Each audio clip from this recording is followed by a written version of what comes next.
आमदार साहेब, प्राण साहेब, तहसीलदार साहेब आणि गट विकास अधिकारी मॅडम चारच तुमच्या चेंबर राहणार आहेत.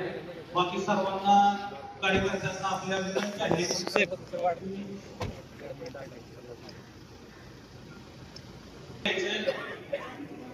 हॉलचे व्यवस्थापक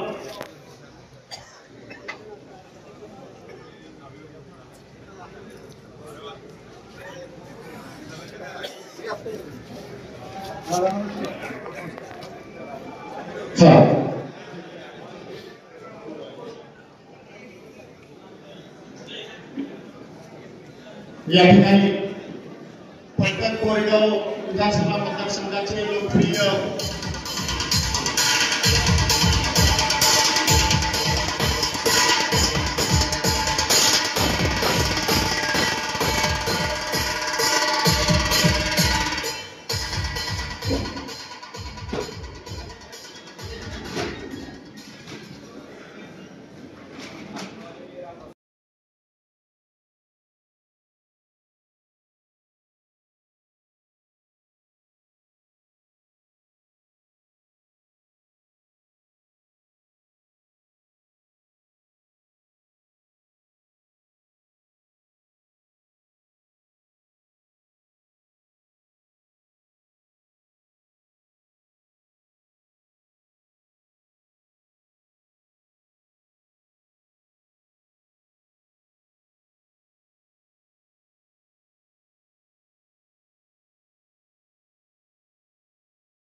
उत्तर कोरेगावातील सर्व मान्यवर मंडळींचं मी या ठिकाणी सहर्ष स्वागत करतो. त्या विभागाला वाटप करण्यात आले होते.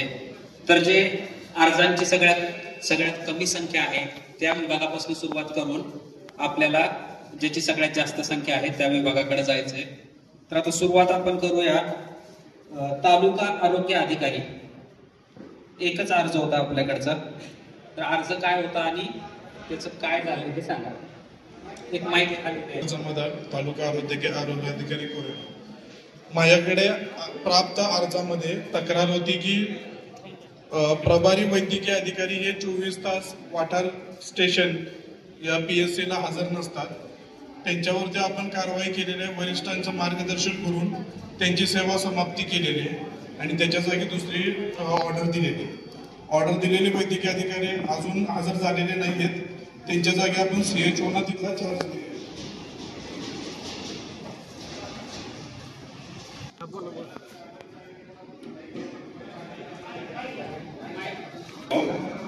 साहेबांनी सांगितलं पण आम्हाला अडचण काय येते किंवा तिथं निवासी डॉक्टर नसतात 24 तास. त्या गोष्टीमुळे आम्हाला प्रॉब्लेम येतो. त्यांनी आम्हाला त्याचं सांगितलं सूचनेचं पालन होत नाही. पालन होईल याची मी खात्री. डॉक्टर साहेब म्हणजे हे काळजीपूर्वक लक्ष द्या कारण आरोग्याचा विषय आहे, माणसाच्या अडचणीचा विषय आहे, तेव्हा तो लवकरात लवकर सोडवा. ठीक आहे.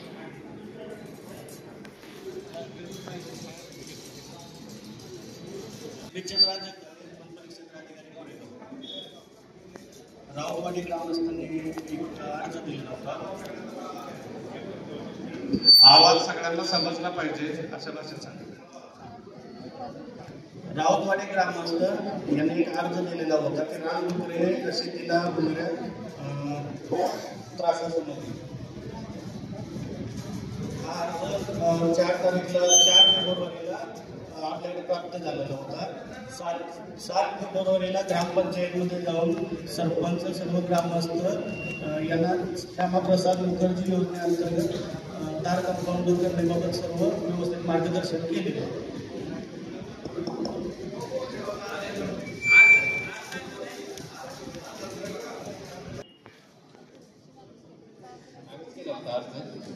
डुकरांचा भयानक त्रास व्हायला लागलेला आहे.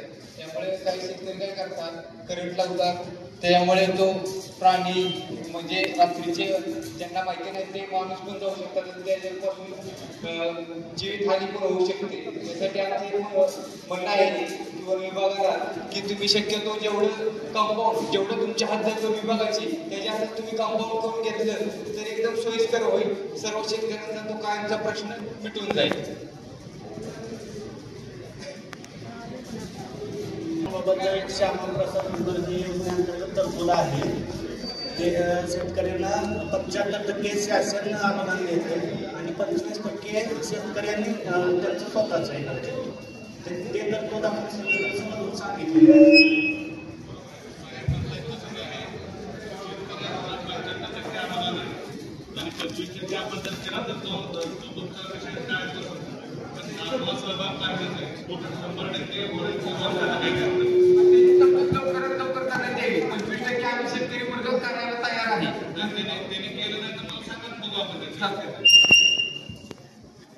साहेब वाईवाटा रस्ता खराब झालेला आहे तर त्याच्यातलं सर्कलवाडी ते घाटवाटा हे काम आपण आता सुरू केलेलं आहे. 3 किलोमीटर लांबी कव्हर झाली त्याची.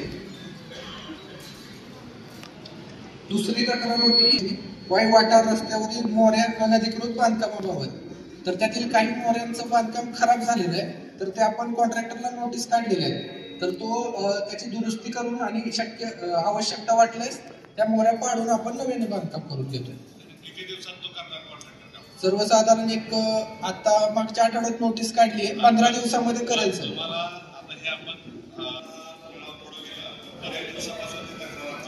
नाही सर डांबरीकरण तो पण सुरू करत नव्हता त्याच्या नोटिसा काढून आपण डांबरीकरण पूर्ण करून घेतलं. फक्त आता शेड्यूलच्या ठिकाणी आपण काम सोडलेलं डांबरीकरण तर तो आता रिपेअर करून किंवा आवश्यकता वाटली तर आपण वाढवून घेतोय त्यामुळे. ठीक आहे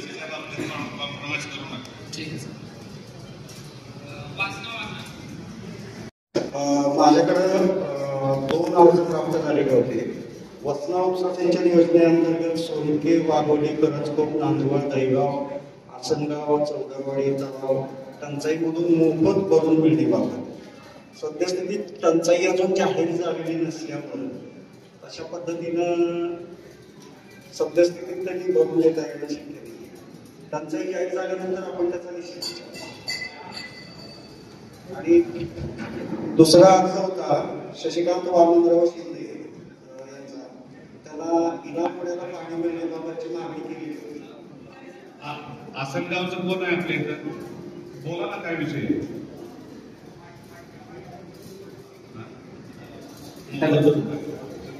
आसनगावला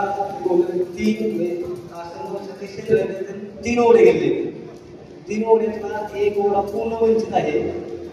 2 ओढ्यांना पाणी चांगल्या प्रमाणात येण्याची व्यवस्था आहे.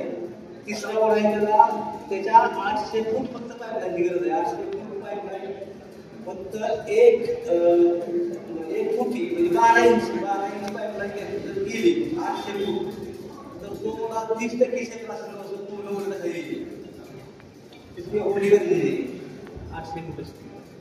तो विषय आपण साहेब एकत्र बसून विषय संपवण्याचा थँक्यू सर.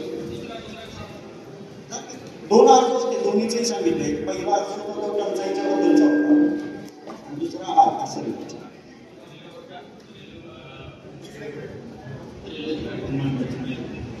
बिल चुकीत असल्यामुळं वसना स्कीमचे अधिकारी म्हणजे ते बिल भरायला सांगा. तर तसं माझ्याकडे आहे तुमचं साहेब काय विषय सर ते टंचाईमधून समायोजन झालेलं आहे. आता काही समायोजनासाठी प्रस्तावित केलेली आहे. महामंडळातून मिळाले की पुढच्या पाणी द्यायला काही अडचण नाही. खूप होईल विषय होईल. टंचाईमधून जी बिलं पेंडिंग आहे ती आपल्याला महामंडळाकडून प्राप्त होऊन जाते. पण आता आम्हाला तुम्ही थकबाकीचे पत्र दिले थकबाकीची पत्र दिलं आहे ते समायोजनामुळेच आहे. थकबाकी गेल्या वर्षी पत्र माझ्याकडे असतात. हो ते आकारणीबद्दलचं आहे. त्यामध्ये काही रक्कम जी आहे ती समायोजनातून आपल्याला मिळणार आहे ती सगळी. कारण आता तुम्हाला हे पत्र हो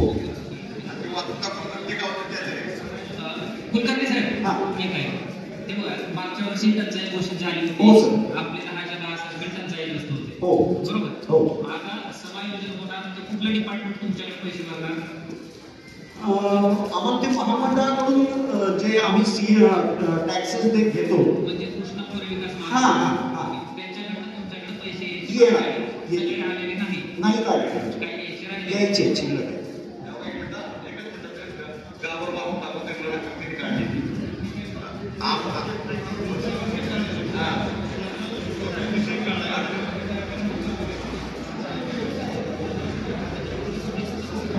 महामंडळाकडून बोलून घ्यायचं ते वर्ग करून घेतलं तर तंत्राचा विषय संपतो. हो सर, संपत आहे. दोन संस्थे नमस्कार, मी प्रीती काळे, सहाय्यक निबंधकार. दोन संस्थांचे अर्ज आहेत सर. आदर्श पतसंस्था सोनकेची आणि शरद ग्रामीण पतसंस्था इथे पिंपोड्याची. तर ते कर्जदार आहेत आणि कर्जदारांनी वसुली संदर्भातली तक्रार केलेली आहे. कर्जदारांनी कर्ज मांडणी आहे, पण वसूल करताना त्यांना OTS हवे, म्हणजे एक रत्ती परतफेड योजना हवी आहे, पण संस्थेनं ती स्वीकारलेली नाही. तसं उत्तर आपण कर्जदारांना दिलेलं आहे. संस्थेला सगळ्या संस्थांना ते काही मॅन्डेटरी नाही आहे ती योजना. त्यांनी जर वार्षिक सभेत ठराव करून घेतला तरच ती योजना संस्थेकडून राबवली जाते. ते दोन्ही संस्थेमध्ये तोच प्रॉब्लेम आहे. आपण उत्तर दिलेलं आहे. अर्जदार आदर्श पतसंस्थेचे आहेत दत्तात्रय रामचंद्र साठे, सुमन सर्जेराव धुमाळ, गजानन विठ्ठल धुमाळ, प्रमोद रामदास धुमाळ, विलास लक्ष्मण धुमाळ.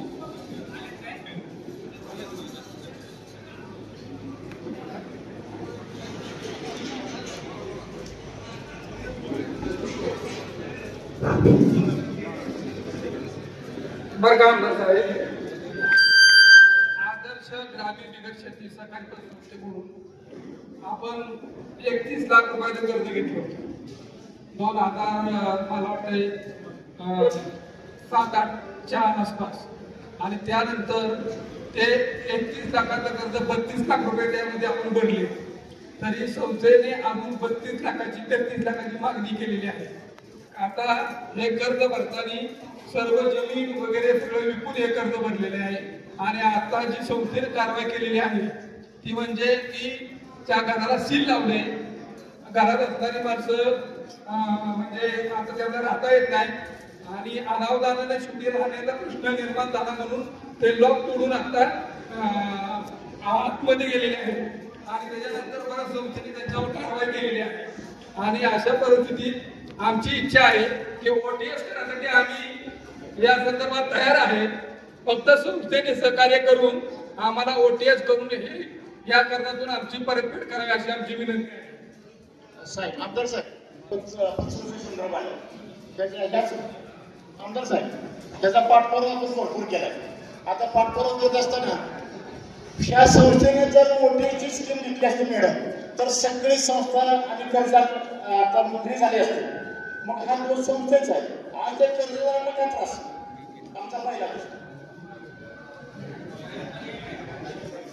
आता काय झालंय, आदर्श ग्रामीण पतसंस्था आहे, या पतसंस्थेने OTS स्कीम घेतली नाही. OTS स्कीम काय घेतली नाही चव्हाण साहेब? एक मिनिट, तसंच आहे. संस्थेने जर OTS स्कीम घेतली असली तर संस्था एकदम फ्री झाली असती.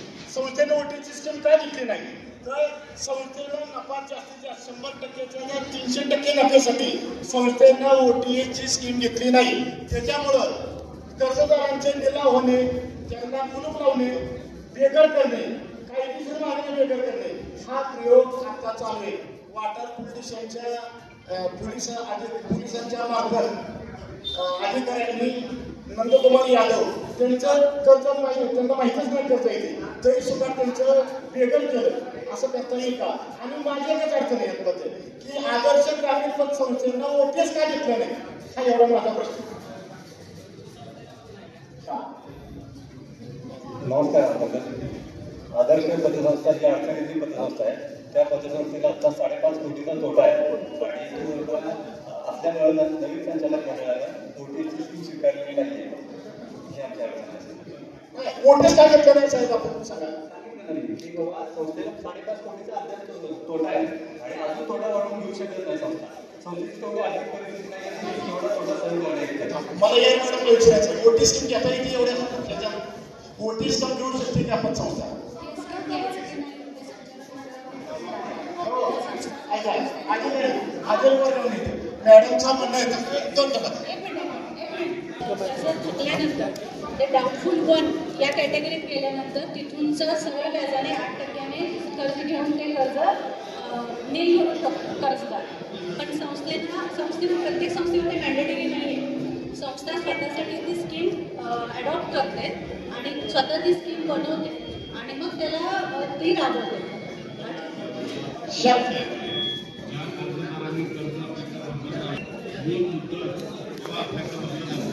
त्याच्यावरती फरक सुद्धा तेवढंच कर्ज काढलं जातं. त्याच्यावरती आपल्याला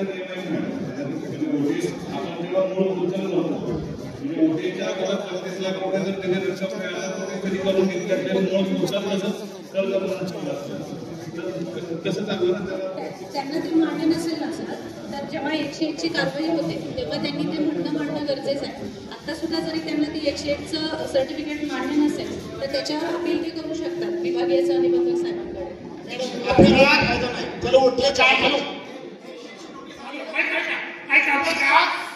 चा प्रकार हा असा आहे की कर्जदाराला कळत असतात 101 झालेलं पाहिजे मुळात त्या कर्जदारांना म्हणजे सरकारातलं सावकारी जावे तसं आठवण त्यांनी पतसंस्था फेडरेशन राज्य पतसंस्था फेडरेशनकडे पोस्ट आहे तिथून त्यांनी 101 माझ्या कार्यालयावर नोटीस किंवा त्याच्यावर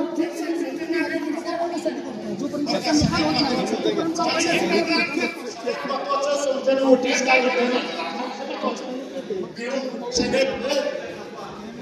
संस्थेच्या परमोस्ट विचारण्यासाठी आदर्श पतसंस्थेनं मोठी स्कीम घेतली नाही. शाळा कर्जा चालू मिळत ना नफ्यासाठी त्यांनी नोटीस घेतली नाही हे तर बरोबर ना.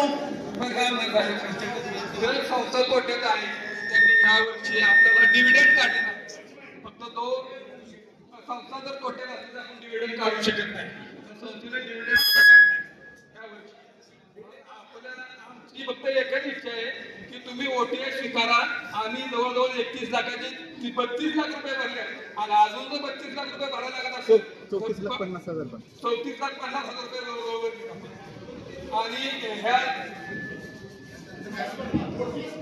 आणि ह्या प्रकरणात एक आणायचं आहे. ह्या प्रकरणामध्ये कर्जदार आज बेघर झालेला आहे. त्याच्या घराला कुलूप लावलेला आहे. तो मानसिक तणावाखाली आणि त्याच्या कुठल्याही परिस्थितीत त्याच्या काय होईल हे सांगता येणार नाही. ही परिस्थिती गावात आमच्या स्थानिक पुढाऱ्यांना सर्व माहिती आहे. आम्ही बरेच प्रयत्न केले ते मिटवायसाठी.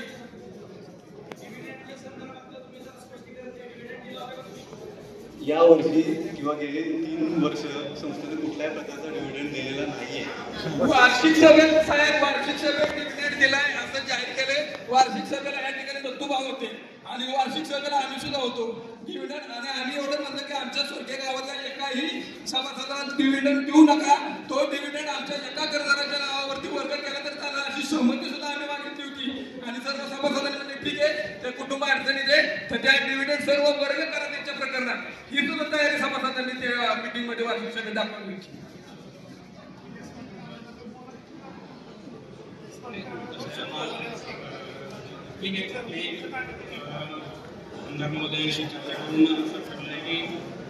हा विषय थोडा क्लिष्ट आहे. काही आपल्यासोबत कुठले डॉक्युमेंट्स वगैरे काही नाही आहे. तर AR मॅडम पतसंस्था आपण हे माझ्या ऑफिसला एक या आठवड्यात विकेंडला आपण मीटिंग घेऊ. प्रत्येकाचं काय काय आहे डॉक्युमेंट्स काय आहे आपलं काय म्हणणं ते सविस्तरपणे तिथं ऐकून आणि मग पुढे कसं जाता येईल ते आपण त्याच्यावर मार्ग काढू. बरं का साहेब तोपर्यंत का नाही जी कारवाई आता झालेली आहे म्हणजे प्रोहिबिशनची ती थांबवा. कारण कसे आमचे जे बंधुराचे सहकार्यदार म्हणून आहेत त्या ठिकाणी त्याने आता पूर्ण वायबल आहे.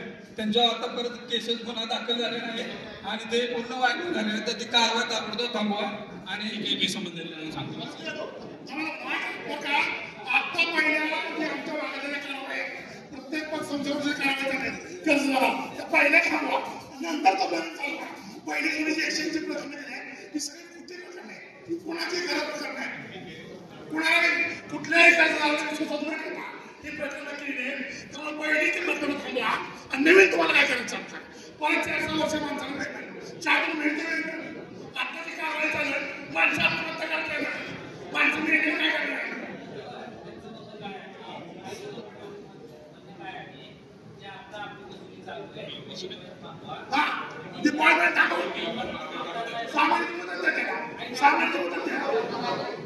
की आता जी वसुली चालू आहे थोडे दिवस थांबवा आमदार साहेबांच्या उपस्थितीत प्राण साहेबांच्या ऑफिसला आपण किंवा जिथं आमदार साहेब नव्हते तिथं आपण बैठक घेऊया आणि मग त्याच्यावर काय तोडगा हा कर्जदार उपस्थित असतील पतसंस्था उपस्थित असेल प्राण साहेब असतील आमदार साहेब असतील तिथं आपण मिटिंग घेऊन त्याच्यावर एक काहीतरी कंटिन्युअस पुढं काय लेआउट आहे हा काढूया फक्त तोपर्यंत जे लोकांचं म्हणणं आहे की आपली वसुली सुरू आहे जे आपल्या न्याय मार्गाने चालू आहे रुटीन त्याला काही अडचण नाहीये म्हणजे ताबे किंवा शेतजमीन आपण साधारण गोष्ट आहे ते तेवढं थांबवा अशी मागणी त्याच्यावर तुमचं काय म्हणणं हे सांगा आमचं असं म्हणणं आहे की आमचे संस्था अडचणीत आहे ठेवीदार कोर्टात गेलेले आणि कोर्टात पण करायचं आहे आमच्या पाठीमागं आणि रोज ठेवीदार आमच्याकडे येतात की आमच्या ठेवी तुमच्या संस्थेमध्ये आहे ते आमच्या त्वरित मिळाला आणि ज्यावेळेला ठेवीदार येतो त्यावेळेला बोलत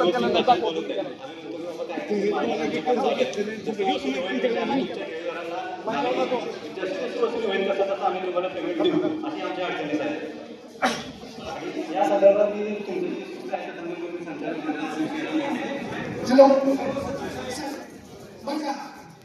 आमदार साहेब या प्रकरणामध्ये प्रथम पहिली गोष्ट अशी आहे ही जी प्रकरण आहे ती बोगस आहे आधी पोलीस स्टेशनला सगळ्यांचे जबाब घेतले गेलेले हे प्रकरण हायकोर्टमध्ये चालू आहे साहेब API साहेबांना इथं माहिती आहे सगळ्या कर्जदारांच्या बऱ्यापैकी जबाब मोडले गेले पोलीस स्टेशनला ही कर्ज प्रकरण बोगस आहे जर ही गोष्ट न्यायप्रविष्ट असताना या सगळ्या लोकांच्यावर सरकारला बोजा चढवणे गैरकानूनी आहे कुठल्याही शेतकऱ्यावर बोजा चढवला नाही पाहिजे त्या शेतकऱ्याचा निलाव नाही झाला पाहिजे जोपर्यंत कोर्टाचा निकाल लागत नाही हे प्रकरण खरोखर बोगस आहे का खरे आहे याचा पहिला निकाल लागू द्या त्यानंतरच तुम्ही त्या कागद सातबाऱ्यावर निलाव करा त्याच्यावर बोजा चढवा तोपर्यंत कुठल्याही सरकारवर बोजा चढवणे येऊ नये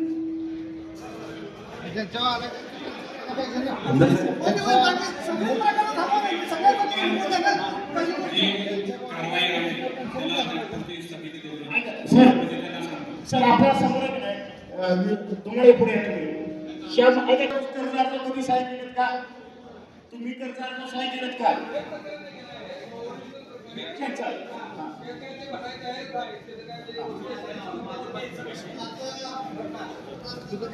चला पुढचा विषय घ्या त्या दिवशी आपण सगळ्यांनी उपस्थित आपल्याजवळ जे डॉक्युमेंट असेल ते घेऊन बोलून तो विषय संपणार नाही प्रत्यक्ष बसून तो विषय सोडवला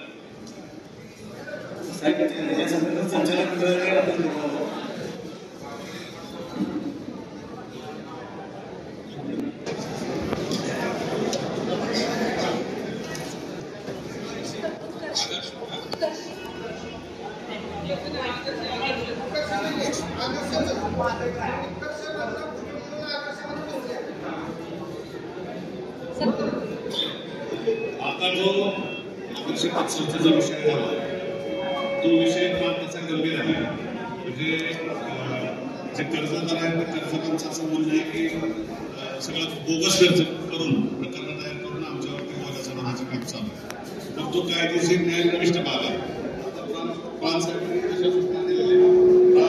सूचनेप्रमाणे आपण जोपर्यंत त्याचा व्यवस्थित निपटारा होत नाही कायदेशीररित्या निपटारा होत नाही तोपर्यंत कायदेशीर कारवाई कुठली होणार नाही त्याला आपण सगळी स्थगिती देऊ या वेळेला तुम्ही समजा तसेच आदेश द्या आणि जोपर्यंत हा विषय क्लिअर होत नाही तोपर्यंत वसुली होणार नाही कायदेशीर वसुली होणार नाही ठरते आणि ज्या वेळेस आपला विषय क्लिअर होईल तुमच्या दृष्टीने कर्ज संस्थेचे कर्ज शेतकऱ्यांनी बदललं पाहिजे या मताशी मी सहमत आहेच कारण कर्ज संस्था कुठलीही संस्था चालवत असताना ठेवीदाराचे पैसे ठेवीच्या संस्थेत असतात त्या ठेवीदाराला बिल नाही द्यावं लागतो पण दोन्ही गोष्टीचा विचार केला तर शेतकऱ्यावर पण अन्याय झाला नाही पाहिजे कर्जदारावर पण अन्याय झाला नाही पाहिजे आणि ठेवीदाराचे पण पैसे ठेवीदाराला गेले पाहिजे त्या दोन्ही गोष्टीचा सुवर्ण मध्य साधून आपल्याला जो काही प्राण साहेबांनी सांगितलेल्या आदेशाप्रमाणे जोपर्यंत आपला विषय न्यायप्रविष्ट असणारा विषय जोपर्यंत क्लिअर होत नाही तोपर्यंत कुणाचीही वसुली होणार नाही, कुणाच्याही प्रॉपर्टीवरती बोजा चढणार नाही. साहेब बरोबर आहे ना?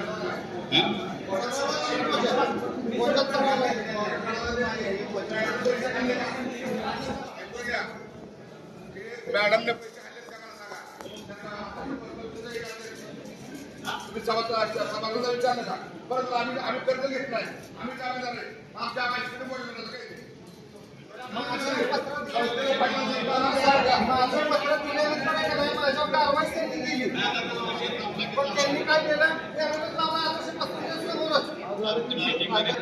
आपण सेपरेट तेवढ्याच गोष्टीसाठी एक मीटिंग घेऊया. एक मिनिट ऐका. ऐका 2 मिनिट. हा विषय कसा होणार नाही की डिपार्टमेंटचे पण विषय आहे. प्रांत साहेबांनी सेपरेट वेळ दिली तेवढ्या एकाच विषयासाठी आमदार साहेबांच्या उपस्थितीत बैठक लावून संपवूया. ठीक आहे. त्यामुळे सगळेच बोलायचे कर्जदारांचे जे कुणाचे आक्षेप आहेत ते सगळे कर्जदार संस्था प्रांत साहेब आणि आमदार साहेब संचालक मंडळ सगळेच बोलले. सेपरेट त्याची फक्त आदर्शची सेपरेट मिटिंग घ्यायला साहेबांनी वेळ दिलाय. त्याची सेपरेट मिटिंग घेऊन तो विषय संपलाय. ठीक आहे. सतीश विठ्ठल शिरसावडे.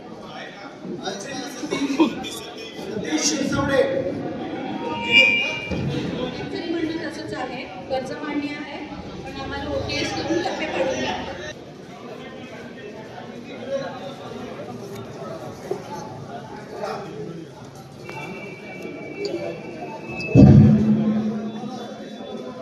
काय नाही, कर्ज जे घेतलंय की नाही, हॅलो, कर्ज फेडायचं आपल्याला आहे, पण तरी काय झालं थोडं आर्थिक अडचणीमुळे मी त्यांना काही सोसायटी काढता येते त्याच्यात त्यांनी जप्ती आधी चालवल्यामुळे आणि जप्तीला सामान्य कर्ज घेता येत नाही. कर्ज छोटंच आहे पण त्यांना मुदत थोडीशी रक्कम भरून मला दंड व्याज करून मिळावी माझी इच्छा आहे. नमस्कार.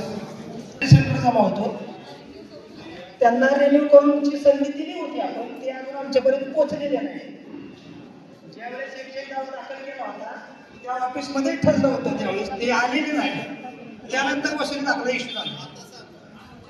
आता हा विषय संचालक मंडळाच्या अधीन आहे, त्यांनी यावं. आम्ही त्यांना संचालक मंडळापर्यंत पोहोचून काहीतरी योग्य निर्णय घेऊ.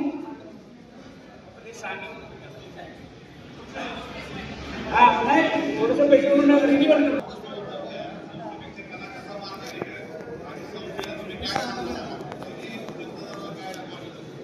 तर आता त्यांचं प्रकरण आहे ते बरंचसं जुनं आहे आणि त्यांना जर पैसे भरायचे असतील तर संस्थेने OTS घेतले.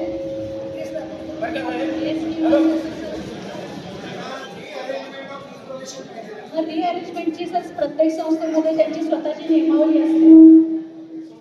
संस्थेची स्वतःची नियमावली असते प्रत्येक संस्थेची. त्या प्रमाणात जर त्यांनी संस्थेने दिलेल्या प्रमाणात जर त्यांनी पैसे भरले तर त्यांची रिअरेंजमेंट होऊ शकते. पण संस्थेने त्यांना लेखी उत्तर द्यावं त्यांच्या अर्जावरती की रिअरेंजमेंट करण्यासाठी तुम्हाला एवढे पैसे भरायची आवश्यकता आहे. तर मी तर वारंवार संस्थेशी चर्चा करते. 101च्या दरम्यान सुद्धा आमची चर्चा व्हायची. माझ्याकडे 101 झालं तिथं आमची चर्चा होत होती, पण त्याचं लेखी लेखी अर्ज आल्यानंतर ते संचालक मंडळाशी चर्चा, कारण शासन त्याच्यात फार हस्तक्षेप करू शकत नाही. देणारी संस्था असते, भरणारे हे आहे.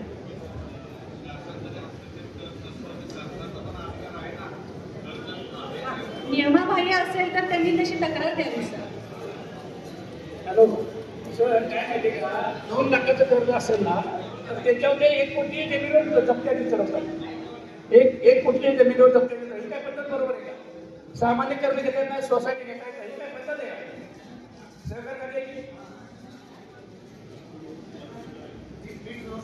2 लाखाचं जर कर्ज असेल तर 1 कोटीची मालमत्ता संपूर्ण हिस्सा जप्त्याने चढवायचा. ही कुठून पद्धत टाकली? सर मग यांची तक्रार मी असेल तर त्यांनी वसूल अधिकाऱ्यांच्या संदर्भात मान्य जिल्हा उपनिबंधक साहेबांकडे तक्रार घेऊन केली तर आम्ही काय करायचं? होऊ शकतं त्यांचं, कारण त्यांची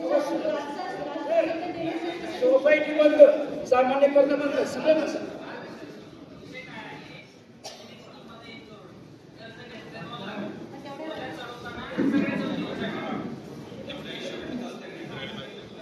त्यांचं म्हणणं आहे की तेवढ्याच रकमेचा बोजा चढलेला आहे. नाही तुझं पूर्ण हिशेवर आहे.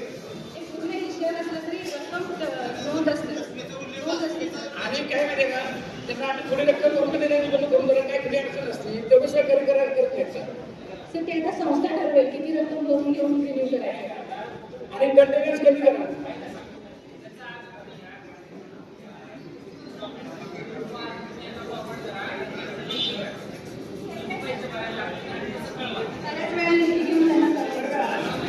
पहिली गोष्ट मला सामान्य 1 लाखाचं होतं त्यांनी नेम काही रक्कम दिल्यानं मला काही सांगितलं नव्हतं त्यावेळेला, परंतु असं असतं आम्ही मान्य केलं. ऑफिस नसल्यामुळे एक प्रांत ऑफिस मार्फत मी रेल्वेची कम्युनिकेट केलं होतं. तर 2 नागरिक आहेत का, मी एकदा नाव टाकतो.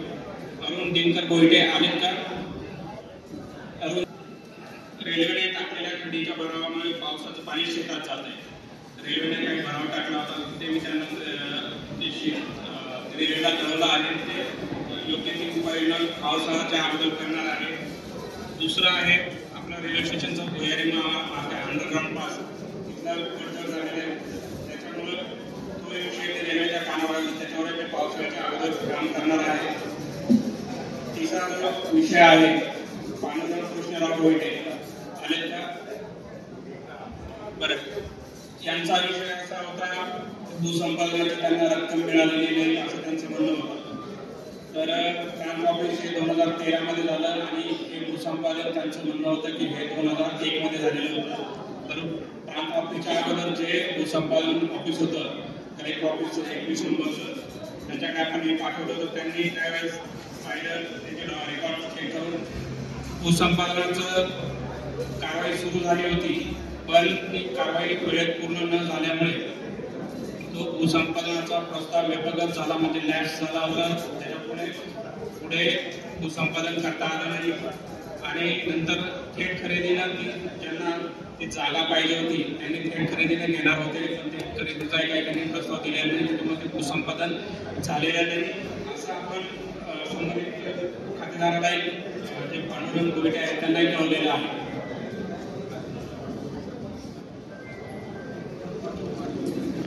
कोरेगाव शिवबघायला एकूण 4 अर्ज प्राप्त झाले होते. 4 अर्ज PM किसानचे होते. पहिला अर्ज आहे दहीगावचा बंडोबा रामराव चव्हाण यांचा PM किसानचं नवीन रजिस्ट्रेशन होतं. ते नवीन रजिस्ट्रेशनला अप्रोच देऊन त्यांचे पैसे यायला चालू आहे. तो अर्ज निकाल लागला आहे. बंडोबा रामराव चव्हाण दहीगाव.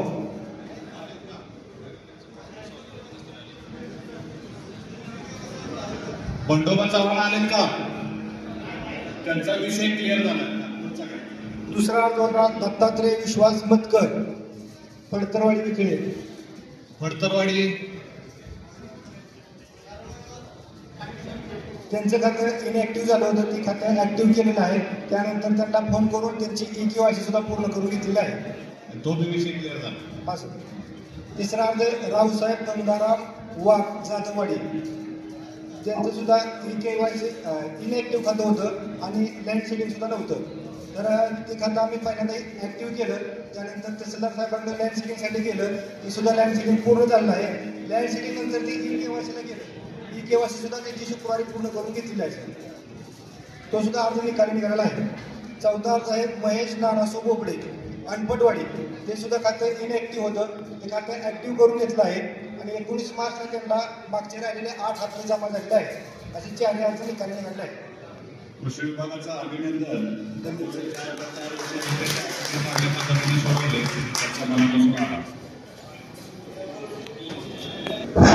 वाटा पोलीस ठाणे येथे 2 तक्रारी अर्ज प्राप्त झाले होते. विशाल विलास जाधव राहणार वाटा स्टेशन.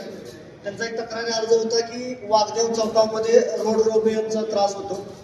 सदर बाबत आम्ही आमचे पोलीस पथक दिवसातून 2 ते 3 वेळा त्या भागात व्हिजिट करत असते. तसेच आम्ही निर्भया पथकांना देखील कळवलेलं आहे. वाघदेव कॉलेज येथे मीटिंग घेतलेली आहे आम्ही आणि तिथल्या मुलांना शिक्षकांना माझे स्वतःचे नंबर दिलेले आहेत. असा काही प्रकार आढळून आल्यास आम्ही कायदेशीर कारवाई करत आहोत. सदर बाबत विशाल जाधव यांचे सरकारचे निरसन झालेले आहे. चव्हाण यांचा होता. त्यांचं होतं वाघदेव वाटा स्टेशन येथे वाघदेव चौक ते रेल्वे बोगदा या जो रस्ता आहे त्या रस्त्यावर जे अतिक्रमण झालेलं आहे तर ते अतिक्रमण काढण्यासंदर्भात होता. आम्ही सदरचं अतिक्रमण काढण्याची बाब ही ग्रामपंचायत वाटार स्टेशन यांच्या अंतर्गत असल्याने आम्ही वाटार ग्रामपंचायत यांना तसं लेखी कळवलेलं आहे व ग्रामपंचायतीने अतिक्रमण काढताना पोलीस बंदोबस्ताची मागणी केल्यास आम्ही तात्काळ त्यांना तो बंदोबस्त पुरवित आहोत असं लिखित कळवलेलं आहे. सदरबाबत किरण चव्हाण यांना माहिती देण्यात आलेली आहे.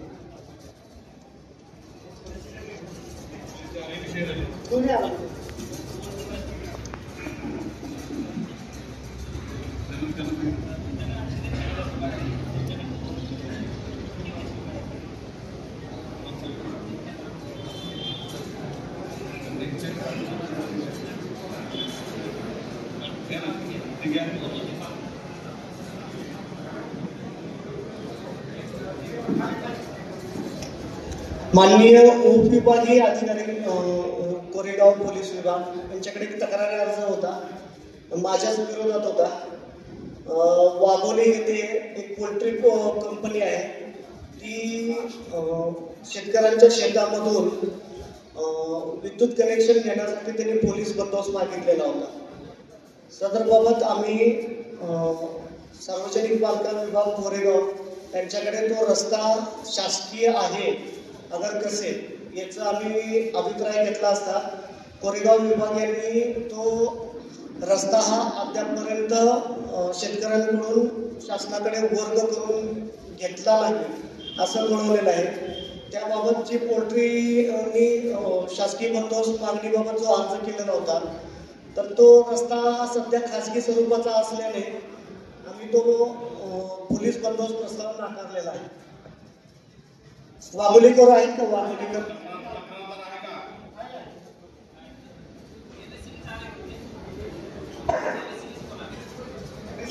एमएससीबीचं 7 विभाग आहे, इथं निवड चालू आहे. एमएससीबीचे अधिकारी कोण आहेत?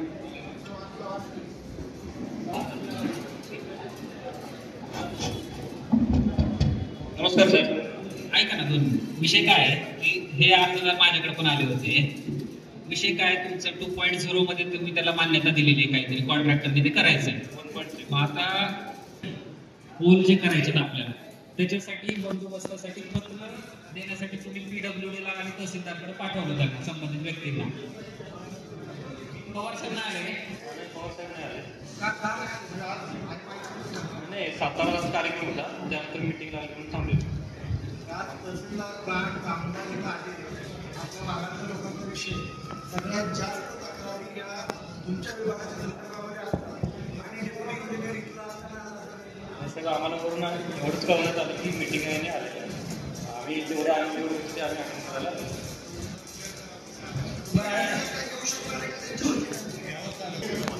साहेब पिंपोडेचे पण साहेबचे आहेत. मी सांगतो तुम्हाला विषय काय. त्यामध्ये एका व्यक्तीने अर्ज केला, त्याला तुम्ही एस्टिमेट काढून दिलं, कॉन्ट्रॅक्टर तुम्ही नेमला. आता कॉन्ट्रॅक्टर नेमला, पोल टाकायचे, अर्धे पोल टाकून झाले. आता कोणता तरी 1-2 शेतकरी मध्ये त्याला अडवतात की हे पोल टाकू नको. 99% शेतकरी समजा म्हणजे कोणतरी अडवतं की शेतकरी हे अडवतो. आता शेतकरी अडवतोय तर तुमच्या इथून ऑफिसमधून त्याला सल्ला काय दिला जातो, पोलीस स्टेशनने सांगितलं की शासकीय एजन्सीचं पत्र द्या, आम्ही बंदोबस्त देतो. शासकीय एजन्सी आता कोण असणार याच्यात? MSCB असली पाहिजे ना. मग तुमच्या ऑफिसमधून त्या लोकांना PWD कडे पाठवलं जाते किंवा तहसीलकडे पाठवलं जाते की तुम्ही त्यांचं पत्र घ्या. आता मला सांगा, सगळे पोल आपण काही शासकीय जागेत टाकत नाही, खासगी जागांमधून पण आपण लाईट नेतो ना. म्हणजे माझ्या शेतात पोल टाकायचं तर माझ्या शेतातून शेजारच्या शेतकऱ्याच्या शेतातून लाईट जाते. तेव्हा तुम्ही तहसीलदारचं पत्र किंवा PWDचं पत्र घेतलेलं नसतं आपण. मग आता काय अडचण येते? सर जिथं आरोड येतात तिथे विरोध करते, इथं माझ्या जागेला टाकायचंच नाही. तर समोरच्या त्या लाईट जेवढं आमच्या लेवलला असतं म्हणजे त्या दोघांना पण जेवढं करता येतं तेवढं करतोय. फक्त आता बाहेर गोष्टी केल्या तर त्यासाठी पोलीस प्रोटेक्शन महत्वाचं आहे. तसं पोलीस प्रोटेक्शन द्यायला तयार आहे. विषय फक्त हा आहे की तुम्ही पत्र दिलं पाहिजे त्यांना. तुमच्या डिपार्टमेंटकडनं पत्र न गेल्यामुळं पोलीस बंदोबस्त देत नाही. खासगी व्यक्तींना ते पवार साहेबांना बोललो होतो, ते म्हणलेले होते की सर्कल ऑफिस आहे साताऱ्याला, त्यांच्याकडनं पत्र मिळेल. मग तो खातेदार साताऱ्याला सर्कल ऑफिस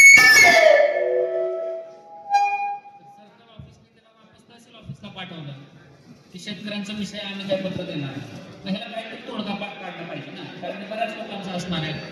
सर आताचा जो पोल्ट्रीचा विषय चाललाय साहेब ते बोला. सर्वप्रथम माझ्याकडे काल अर्ज MSCB कडून प्राप्त झालेला आहे की पोलीस प्रशिक्षण ते आमचं पोल्ट्रीच्या मंडळावर, पण ते MSCB ने असं पोषक स्वरूपामध्ये मला पत्र दिलेलं आहे. मी त्यांना सविस्तर बोलवून त्यांचा सविस्तर जबाब नोंद करून मग संरक्षण द्यायचं आहे किंवा काय त्याच्याबाबत लोक हे करायचं आहे. MSCB ला 2-3 दिवसात बोलून घेतलं सर.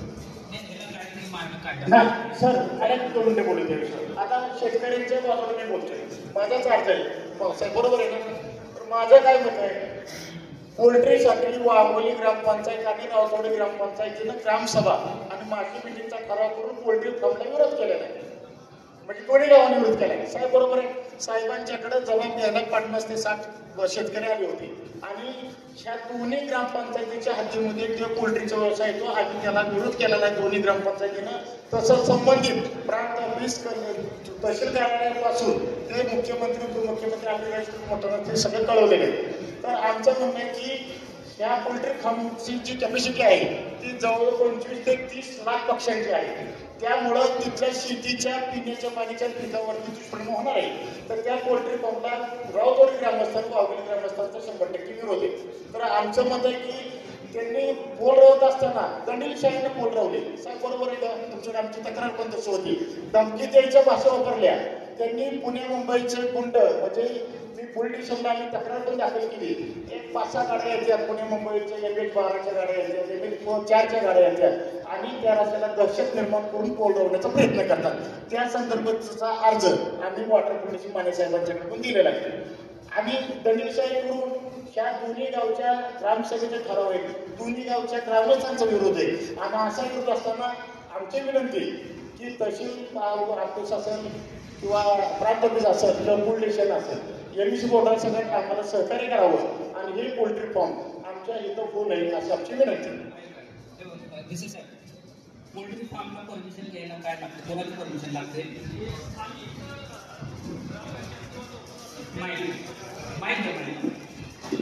कोणाची परमिशन लागते,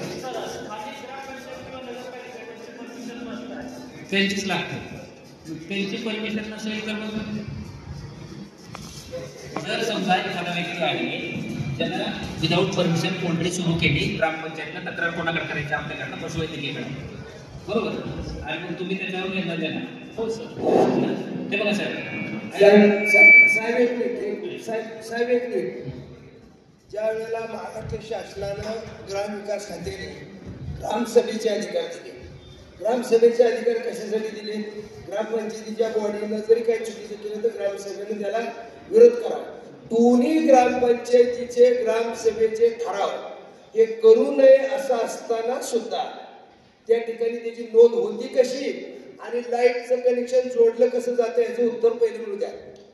नाही तर ती ग्रामसभा आहे ना, तुम्ही असं करा, शासनाला कळवा हे ग्रामसभेचे अधिकार काढून टाका. कशाला ग्रामसभेचे अधिकार ठेवताय? ग्रामसभेचा जर अधिकार असेल आणि ते जर होत नसेल तर मग ग्रामसभेचा अधिकार तिथं ग्रामसभेत मारामाऱ्या करायचा संबंध कशासाठी होतो? दोन्ही गावांनी केलाय, रावतवाडीच्या गावाने सगळे केलं असताना मी स्वतःच्या गावात जाऊन बैठक घेतलेली, मला ती वस्तुस्थिती माहिती आहे सगळी. अरे मला एक सांगा, जर ग्रामसभेने दिलेला नसेल ठराव तर मग कनेक्शन कसं मंजूर झालं?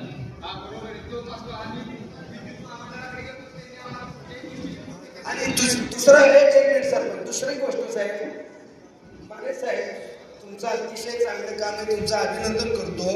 परंतु तरी सुद्धा राऊतवाडीची माणसं तुमच्या पोलीस स्टेशनला आली तेव्हा तुम्ही माझ्या माहितीप्रमाणे इथं चार्जमध्ये नसाल, त्यावेळेला पोलीस स्टेशनला सुद्धा त्या लोकांना वागणूक नीट नाही दिली.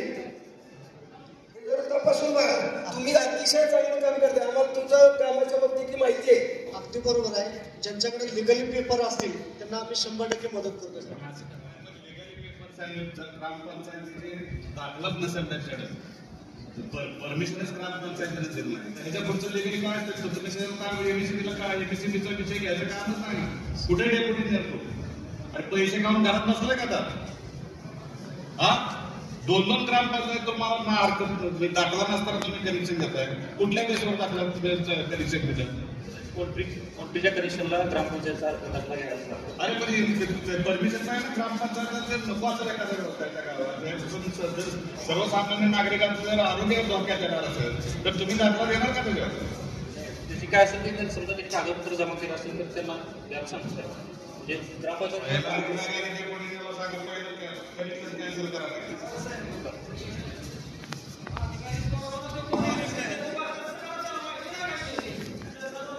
चव्हाण साहेब, एक व्यक्ती महत्वाची का गाव महत्वाचं?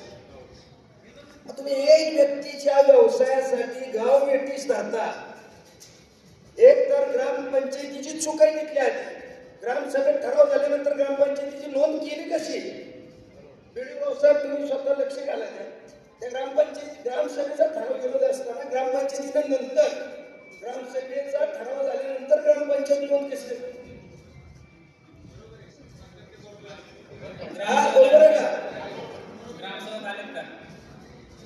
आणि जर समजा शाजी पटेलने सांगितल्याप्रमाणे जर बाहेरची माणसं येऊन गुंडगिरी करून जर अशा पद्धतीने तर शाहू फुले आंबेडकरांचं राज्य आपण म्हणाच कशासाठी? साहेब, आमदार साहेब, मी माने साहेबांना अर्ज दिलाय. आम्ही माने साहेबांना पाठवून दिले. साहेब आपण उत्तर द्यावं माझी विनंती.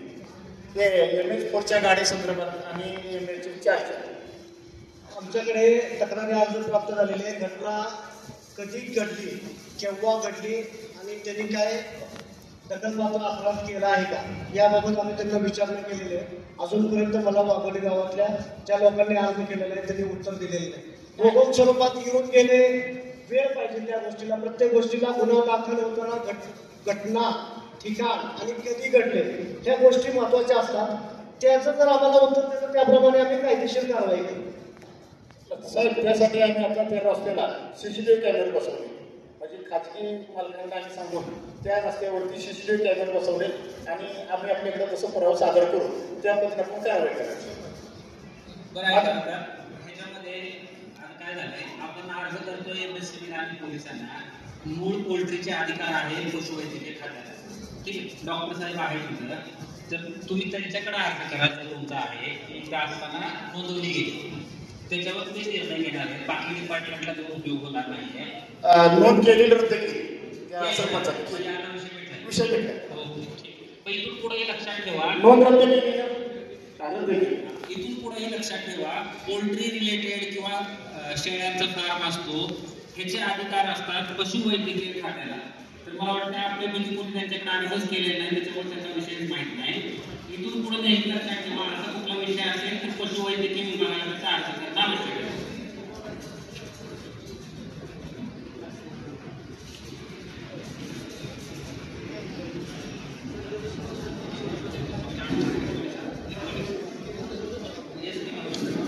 मला काय अर्ज आहे? राजेंद्र शंकर मोहिते. राजेंद्र शंकर मोहिते आलेत का? आता माहिती आहे ना. बोला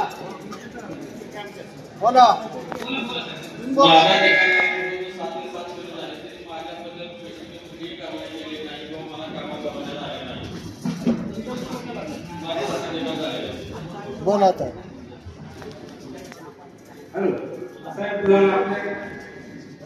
हा विषय वरिष्ठ पातळीवरचा आहे. विभागीय कार्यालयाशी संपर्क करून मी स्वतः आपलं कोरेगावमध्ये नव्हतं आणि सातारा त्यांना जावं लागेल. स्वतः अर्जदारांनी स्वतः सातारला गेलं.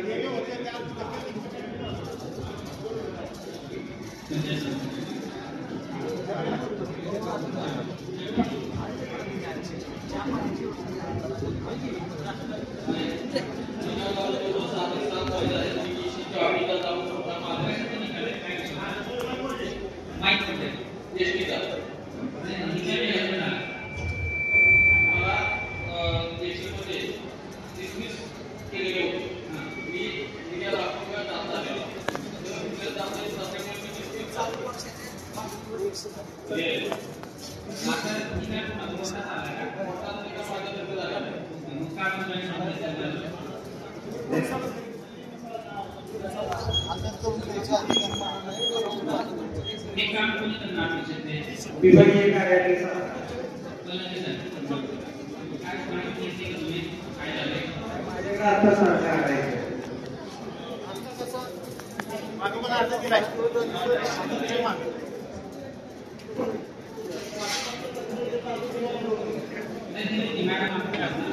विषय काय होता ते लोणंद सातारा रोडवरती एसटी स्टँड बनवलेलं आहे जुनी.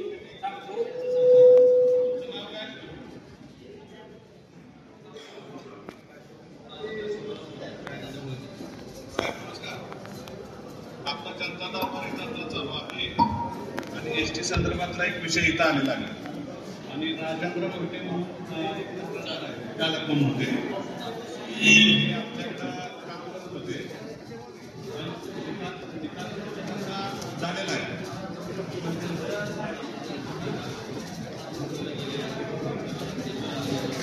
तर ते निकाल त्यांच्यासारखा झाला आहे. सातत्मधून याचा मुंबईवर त्यांच्यासारखा निकाल लागलेला आहे आणि त्यांचं जॉईनिंग अजून झालेलं आहे. साहेब कशासाठी थांबलाय निकाल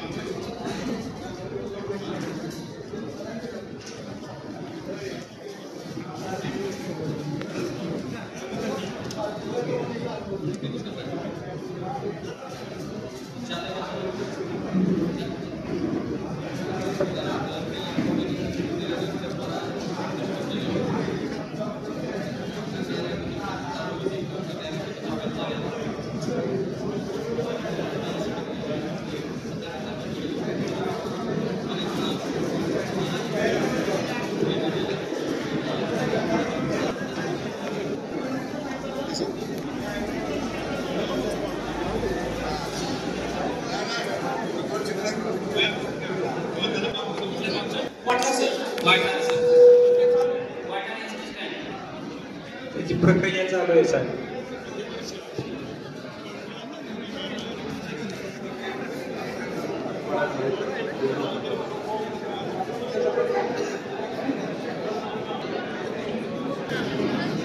आजचा आपला विषय आहे तो नवीन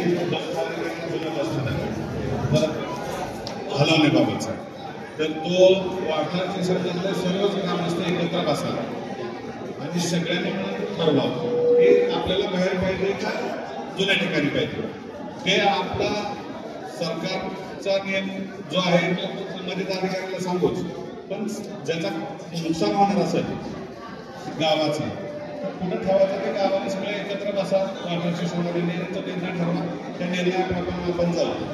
मी बोलू साहेब ते जर चालू करणार नसतील तर सदरची जमीन घेतलेली गावाकडून ती गावाला माघारी द्यावी ना एसटी मंडळाला. जी एसटी स्टँड बनवले ना तिथं बरेच गैरवापर होतो, तिची परिस्थिती खूप खराब आहे. जर ते चालू नसेल करायचं गावात तर ती जमीन एसटी महामंडळाला ग्रामपंचायतला वर्ग करावी. ठीक आहे, आपण तुम्ही ते सगळे बसा, आपण ठरवू काय करायचं त्याच्यावर निर्णय लवकरात लवकर. ओके चालेल, ठीक आहे, धन्यवाद. विभागासाठी एक अर्ज होता आमचा, रंदलाबाद गावातून बोलतो मी.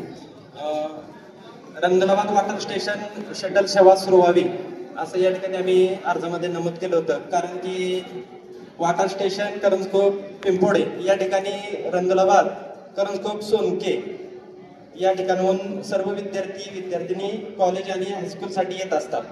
परंतु एसटीच्या अनियमित आणि अखंडित सेवेमुळे विद्यार्थ्यांना इतका नाहक त्रास होतो की त्यामुळं शिक्षण व्यवस्थेमध्ये त्यांना खूपच अडचणी येत असतात आणि ते वारंवार विद्यार्थी लोकप्रतिनिधी तुमच्याकडे गावामध्ये येत असतात. तर तो प्रामुख्यानं शटल सेवा सुरू व्हावी अशी मी त्या अर्जाद्वारे विनंती केली होती. आणि शनिवार आणि रविवार रंदलाबादमध्ये मुक्कामी एसटी येतच नाही.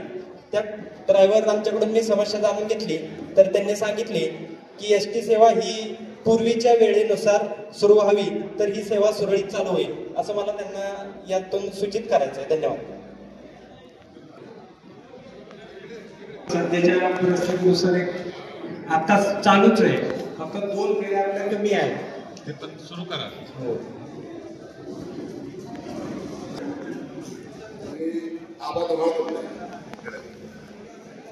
कोर्टामध्ये तक्रार संदर्भाने आला दिला होता. त्यांनी 5 वर्ष माझं हॉटेल बंद असताना 10 लाख रुपये बिल काढले. हॉटेल बंद असताना कोर्टाच्या नियमाने बंद होतं, करोना काळात 2 वर्ष बंद होतं, तरी 10 लाख रुपये बिल काढले.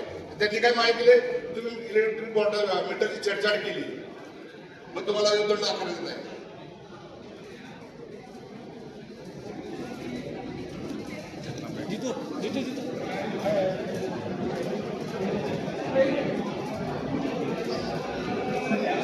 साहेबांचा विषय भरारी करताना चोरीचा विषय आहे आणि तो न्यायप्रविष्ट त्यांनी न्यायालयात जाऊन मागितलेले आहे आणि ते आपण कोण पाठवलेलं आहे त्यांच्याकडे पण गेलेलं आमच्याकडे पण गेलेलं आता तुम्ही चालू करून द्या चालू करा तुम्ही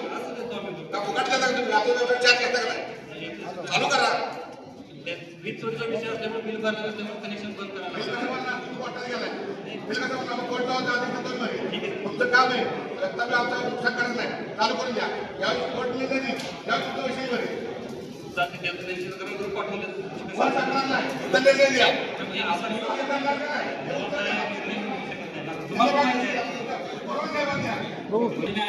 घेऊन आले का 18 अर्ज होते तुमचे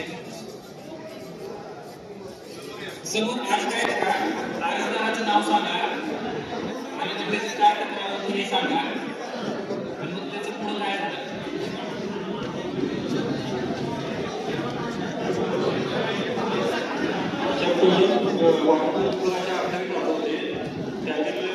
किती कुटुंबाचे कनेक्शनचे होते 7-8 कनेक्शनसाठी ते मागच्या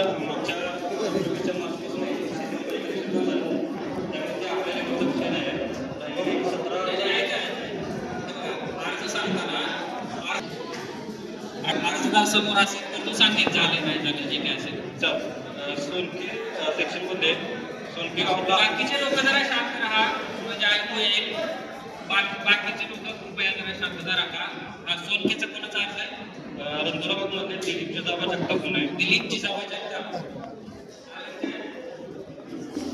आपले जे ट्रान्सफॉर्मर नवीन दूर करायसाठी गेले त्याचे एस्टिमेट आपण पाठवले ज्या दिवशी सुरू झाले त्यानंतर सोनकेमधील नितीन धुमाळ आणि 10 शेतकरी त्यांचा पण आलेला सोनके नितीन धुमाळ आहेत का सोनके नितीन धुमाळ नाही नवीन कनेक्शनचा अर्ज होता झाला तारखेमध्ये नवीन ट्रान्सफॉर्मर करायचा होता तो आपण पाठवला झाला दादासाहेब म्हणून जगताप नगरचं आहे गावासाठी नवीन ट्रान्सफॉर्मर होता त्याचं एस्टिमेट पाठवलं काय नाव काय असतं दादासाहेब जगताप दादासाहेब म्हणून जगताप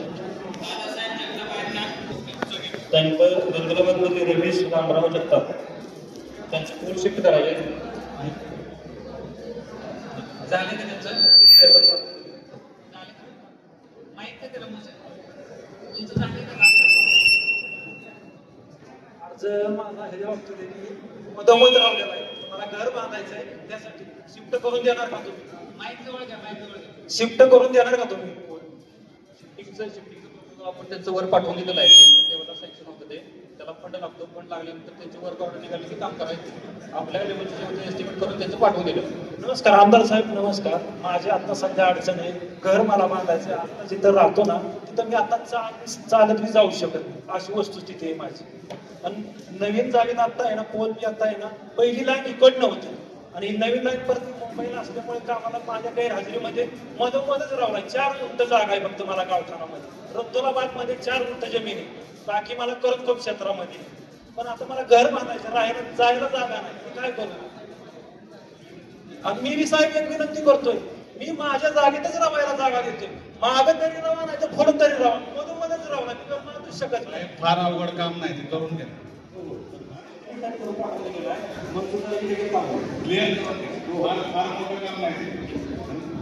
थँक्यू आणि लाईन शिफ्ट करायचं त्याचं पण एस्टिमेट माझ्या घराच्या वरनं लाईन गेलेली आणि आता परिस्थिती अशी झाली साहेब माझ्या घरावरचा पत्रा सांगितला आता त्यांच्यासाठी मला काय करायचं वेगवेगळं स्लॅब किंवा वरती फ्लोअर करायचं पण आता विषय असा झाला की वरनच घराच्या 5 फूट अंतर फक्त मध्ये आणि त्या घरावरनच लाईन मध्यंतरी गावाला घटना अशी झाली की वायर तुटली जशी की आर्थिक तुटली त्यामुळे काय घरात धोका झाला नाही इस्टिमेट झालं बरोबर किती दिवसात एस्टिमेटला फंडिंगला रिझल्ट लगेच द्या 2 महिने झाले 2 महिन्यात अजून त्याच्यात कारवाई झाली एखादा चुकून जर त्याला आर्थिकची वायर पडली त्याच्या जर मेन लाईनची पडली असती तर त्यांना जीवाशी खाऊ लागला असतं म्हणजे तुम्ही कार्यक्षम काम करत नाही एखाद्या गोष्टीचा सिरियसनेस तुम्हाला पाहिजे होता की बाबा याच्यावर तार पडली तर या घरातली माणसाचा जीव झाला तर तुम्ही त्यांच्या जीवाशी खेळता साहेब. त्याच्यावरती तुम्ही इमिजिएटली त्याच्या विषय घेऊन त्याच वेळेस निकाल काढायला. ज्या दिवशी साहेब अर्ज आले दुसऱ्या दिवशी सगळे एस्टिमेट जे काय असतील सर्वे करून लगेच पाठवून दिले. आणि एस्टिमेट तुम्ही 2 वर्ष काढणार नाही तोपर्यंत मला कधी त्याला फंडिंग आलं की लगेच काम होणार. मला किती दिवसात ते काम करणार मला फोन करणार ते सांग. चालतं इमिजिएटली चौकशी करून त्यांना देतो. ठीक आहे. वाढा शाखा कार्यालयातले एकूण 12 तक्रारी अर्ज प्राप्त झालेले आहेत. त्यापैकी पहिला विखळे गावातील गोकुळा विश्वास मतकर, त्यांचे नवीन घरगुती कनेक्शनचा अर्ज आहे. त्याचे डिपॉझिट वगैरे भरून घेतलेलं आहे. डिव्हिजन ऑफिसला वर्क ऑर्डरसाठी पेंडिंग आहे. त्याचा फॉलोअप घेऊन करून देते त्यांना. आहेत का तक्रारदार कोण आहे? तुझ्या आहेत का? ठीक आहे, पुढचा विषय घे. दुसरा आहे दहिगाव राजेंद्र मामन चव्हाण, शंकर जयसिंग चव्हाण. त्यांचे सध्या आणि 5 पोलची अंटी टाकावी लागते काउंटर फिडरवरती घेण्यासाठी. त्याचे इस्टिमेट डिव्हिजन ऑफिसला पाठवलेले आहे. वस्ती डीपी त्यांचे सध्या गोडरे वस्ती आहे तो शेती पंपाच्या लाईनवरती आहे. त्याला गावठाणची लाईन पाहिजे. त्याच्यासाठी ॲडिशनल डीपीचे इस्टिमेट आपण पाठवून दिलेलं आहे डिव्हिजन ऑफिसला. त्याच्यानंतर आहे बी खिलारे सातारा लोणंद रोड टू स्मशानभूमी स्ट्रीट लाईन. त्याचे पण आपण इस्टिमेट पाठवून दिलेले आहे सर. ते डिव्हिजन ऑफिसचा पेंडिंगला विषय आहे.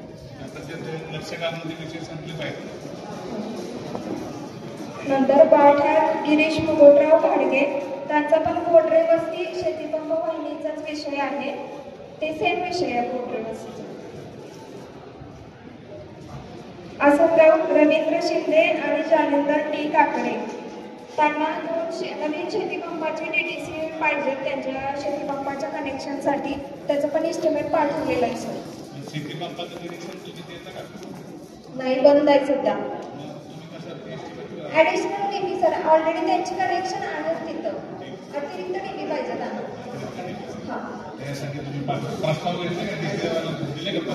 हो, मंजुरीचं काय नंतर तळावळ्याचं लक्ष्मण लालासो भुलटे, त्यांच्या जागेमध्ये एक PTC आणि DDCची HT लाईन आहे. ते त्यांना शिफ्ट करून पाहिजे. त्याचं पण आपण इस्टिमेट पाठवलेलं आहे शिफ्टिंगचं.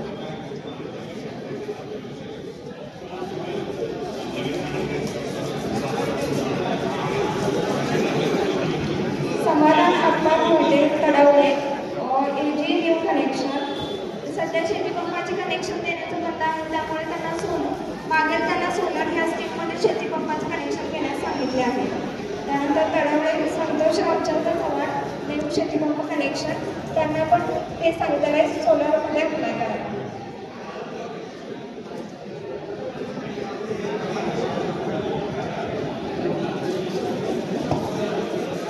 तर तो पोल हलवण्यासाठी अर्ज दिला होता. त्यासाठी ग्रामपंचायतीचं पत्रही दिलेलं आहे. आता मॅडमने त्याचा उल्लेख केलेला नाही कुठं, आणि फक्त सांगितलं जातं इस्टिमेटसाठी पाठवलंय. ह्या विभागामध्ये मेंटेनन्सचा खर्च मोठ्या प्रमाणात पडला जातोय, पण प्रत्यक्ष मेंटेनन्स होत नाही. आता ह्या वर्षात जेवढ्या डीपी झाल्या त्या डीपीचं कारण आहे की त्या डीपीमध्ये ऑइल लेवल कमी होती. काही डीपी तू स्वतः बघितलेलं आहे, डीपी बिलकुल ऑइल नव्हतं, त्याच्यामुळे डीपी झाल्या. कुठल्याही प्रकारचा मेंटेनन्सला खर्च टाकला जातो, परंतु शेती पंपाच्या डीपीचं मेंटेनन्स होत नाही. आपण वेळोवेळी विधानसभेमध्ये प्रश्न मांडतात, शेतकऱ्यांच्या वीज बिलासंदर्भात असेल, त्याच्यानंतर पालन रस्त्यासंदर्भात असेल, पण प्रत्यक्ष इथं ग्राउंड लेवलला काम होत नाही. आज जर आपण पाहिलं तर वॉटर स्टेशनचे डिवाइस हजर नाहीत. ज्याच्या वेळी आतापर्यंत आम्ही त्यांच्याकडे तक्रार अर्ज घेऊन गेलो असता, ते कायम जे खालचे हे आहेत त्यांच्याकडे ढकलले जातात. कुठल्याही प्रश्नाला स्वतः समोर जात नाही. ते कामावरून घरी 3 वाजता जातात, ऑफिसला 11 वाजता येतात. तुम्ही त्याची प्रत्यक्ष पाहणी करा. त्यांचं काम अतिशय चुकीच्या पद्धतीनं आहे. तिथं गेल्यानंतर योग्य उत्तर दिलं जात नाही, तर पुढच्या माणसाने ढकललं जातात. स्वतः कुठलाच विषय फेस करत नाही. आज आपण स्वतः हजर असताना सुद्धा एवढे सगळे प्राण साहेब आहेत, तहसीलदार साहेब आहेत, हे सुद्धा हजर नाही. हा त्यांचा काम काढायचा वेळ आहे. प्रत्यक्ष ते आजपर्यंत कधी त्यांनी फेस केलं नाही. कुठल्या शेतकऱ्यांना फेस केलं नाही, कुठल्या नेते मंडळींना फेस केलं नाही. तर तात्काळ पहिले त्यांच्यावर कारवाई करण्यात यावी अशी माझी शेतकऱ्यांची नम्र आपल्याला नम्र विनंती आहे. तो शिफ्टिंगचा आहे तर तो त्वरित करून घ्या. सिंगल एक जर फोन असेल तर त्याला काय खास मोठी अडचण येत नाही, त्याला एस्टिमेट पाठवायची गरज लागत नाही. आमच्या अधिकारात येत नाही, शिफ्टिंग येत नाही आमच्या अधिकारात, मग त्याच्यासाठी आम्हाला डिव्हिजनला एस्टिमेट पाठवायला लागतं सर. एक फोन तुम्हाला मंजूर होत नाही, 2 महिने झाले तुम्हाला 6 महिन्यापासून असल्याची अडचण आहे तिथं तिथं जर तो मध्ये येत असेल तर तुम्ही तो किती मध्ये करणार. आणि सगळ्यात महत्वाचा त्यांचा विषय आपल्या ह्याच्या अधिकाऱ्याचा एमएससीचा कोण तो पेमेंट इंजिन आहे त्याला पोलीस साहेब जो काय अधिकारी त्यांना जे काय करते त्याला नोटीस पहिली द्या. तो एकतर मुळात हजर नाही असणाऱ्या संबंधित शेतकऱ्याचा प्रश्नाला त्यांनी उत्तर द्यायला तो हजर नाही. त्याच्याविषयी असंख्य तक्रारी आहेत. म्हणजे प्रत्येक कामात अडथळा करणं किंवा एमएससीबीचे जे काय माझ्या माहितीप्रमाणे आता त्यांचं बोलतं की भ्रष्टाचारच विषय आहे. त्यात ऑइल नसतं, टीव्हीत बघितलं जात नाही, बिलं काढली जातात, ह्या गोष्टी खरंच सत्य आहे. तर त्या अधिकाऱ्याची सगळी सखोल माहिती चौकशी व्हावी आणि त्याचा योग्य तो लोकांना निर्णय त्याला सध्या कामावर त्याला घरी बसवा. त्याला जर काम करायला नसलं त्याला थांबून देऊ नका. माझे एवढं सगळं असंख्य शेतकरी इथं बसले, त्याच्या अडचणी ते बिचारे दिवस कष्ट करीत असतात, माहितीसाठी मरमर म्हणत असतात, स्वतःचं पीक त्याचं हृदय जळत असतं. आणि तुम्ही जर अधिकाऱ्याला त्याचा जर काय उपयोग होत नसेल तर त्या असल्या अधिकाऱ्याची घाण अधिकाऱ्याची आम्हाला गरज नाही. संबंधित अधिकाऱ्याला नोटीस करा. सगळ्या अधिकाऱ्यांनी हे सगळे विषय लक्षात ठेवावे. मी पुन्हा जिथं चांगलं काम होतं तिथं मी त्यांच्या बरोबर राहील, पण ज्या अधिकाऱ्याचं जिथं चांगलं काम होणार नाही त्या अधिकाऱ्याला मी कधीही बरोबर घेणार नाही. त्याला योग्य त्याचा माल त्याच्या पत्रावर काढण्याशिवाय सोडणार नाही. आमदार साहेब मग जसं बसलोय मी आता हा महावितरणचा माझा अर्ज आहे, मी स्वतः जमा केलो नाही. भूमी अभिलेखच तर नाही तर पुढे काय करेल काय नाही. त्या आमदार साहेब भूमी अभिलेखचे मॅडम अशा आहेत, तुम्ही त्यांच्याबरोबर बोलला, आपण वेळेत होतो त्यावेळेस ते बोलले, तर एवढ्या निर्दिष्ट आहेत त्या की पुढच्याला कसलीही उत्तर देतात. आज स्वतः आलेलं नाहीये, कोणतरी मॅडम पाठवले, त्या मॅडम म्हणतात मला फक्त हाजरी लावायला सांगितली, मला ह्याचा विषय काय माहीत नाही. म्हणजे सामान्य लोकांनी काय करायचं, ह्यांचं पाय देऊन उडी द्यायची का रोज बघून. त्यांची जबाबदारी आहे. ज्यांनी ज्या अधिकाऱ्याला आलेलं आहे त्या अधिकाऱ्याची पूर्ण जबाबदारी ती असते आणि ती जबाबदारी तुम्हाला पार पाडावी लागेल, हे लक्षात घ्या. त्याला कायदेशीर तुम्ही जबाबदार असणार आहे प्रत्येक गोष्टीला. जो अधिकारी कोण असेल त्याच्याकडून ते प्रश्नाचं उत्तर तुम्ही उत्तर सॉल्व्ह करून त्यांच्याकडून घ्या. मान्य नाही त्यांचे 500 प्रश्न लागतात इथं. पण साहेब आमची विनंती की त्यांच्यावर कारवाई व्हावी, त्यांना घरी बसवा. काय काम करत नाही पिंपोड सगळ्या भागात माणसांना माहिती आहे, काही काम करत नाहीत त्या. 10-15 मोजण्या अशा पिंपोडमध्ये पडून येत्या, आणाय गेल्यानंतर परवा देते. आमदार साहेबांनी फोन केला तर फोन किंमत पण देत नाहीये. आणि एक दुसरा विषय, ते फोन पण उचलत नाहीये. अधिकारी जर ऐकत नसेल, आरोग्य असेल तर त्याला नोटीस काढा. त्याला काम करायचं नाही ना तरी सोडून जावं, दुसरीकडे काम करावं.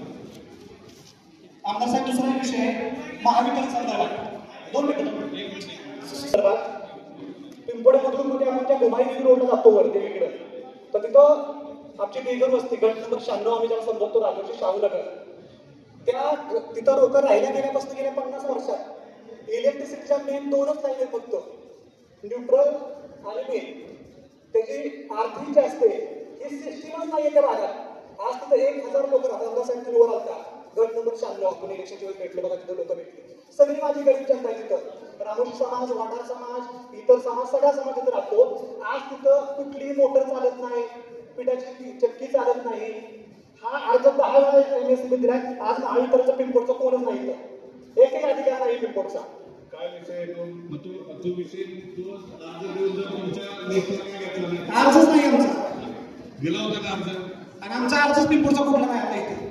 पोलीस शाखा अधिकारी नाही, ते आणि शाखा अधिकारी नाही म्हणून अर्ज घ्यायचे नाहीत का?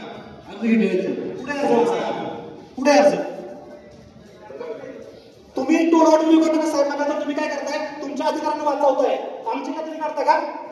मग तुम्ही फक्त एवढं उत्तर देताय. आज आमदार साहेब निघून गेले की उद्या तुम्ही आम्हाला मला मिळत तसं नाही. मग कसं तुम्ही काय त्याच्या बाजूला उत्तर देता चुकीची? तुम्ही घेता का कमी उद्या मला वाया टाकून देणार उत्तर टाकून अर्ज तुम्ही घेतला का? तो अर्जाची दखल घेतली का? आमदार साहेब अर्ज वाचला नाही माझा. का बरं असं केलं? त्यात नोंद नव्हती का? त्याबद्दल मला काही माहित नाही. तुम्हाला माहिती आला कशाला? माहिती नाही आलं कशाला तुमच्या अधिकारी पाठवा ना. असल्या अधिकारी घरी सोबत असतो की तुम्ही कामात असतात. माननीय प्रांत अधिकारी सगळे उत्तर झाले तुमचे.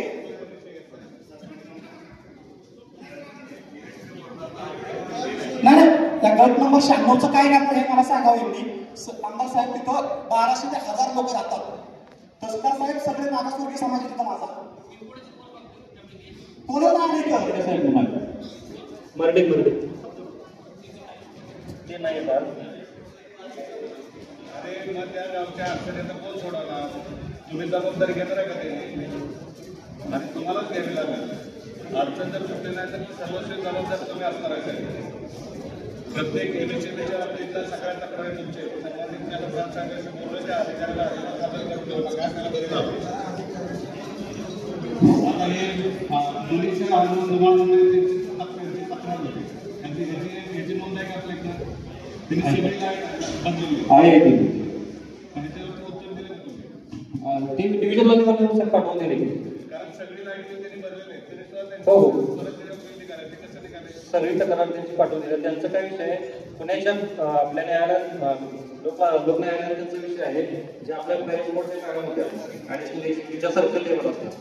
त्यांनी ती केस पकडलेली, त्यांनीच तो दंड काढलेला, त्यांनीच FIR केलेली. म्हणजे त्यात वाटारू विभाग किंवा आमचा त्यात काही रोल नव्हता. राहिला विषय दंडाचा, तो दंड त्यांनी काढला आणि त्यानंतर त्यांची बदली झाली. मला काही माहिती नाही आणि आंदोलनाची काय बोलू नका. हे सगळं वाटाच्या साहेबांनी केलेलं मंचिन साहेबांनी. तुम्हाला हे माहिती नाही काय? हे तर बसकर केलेलं आहे ते. तुम्हाला माहिती नाही. तुम्ही आता आला इथं काही उत्तर देऊ नका. तुम्हाला माझ्याचं तेवढं उत्तर द्या. अधिकाऱ्यांची वेळ मार तुम्ही इथं देऊ नका. तुम्हाला माहिती नाही काय? तुम्ही आता इथं संकेत आलेला आहे.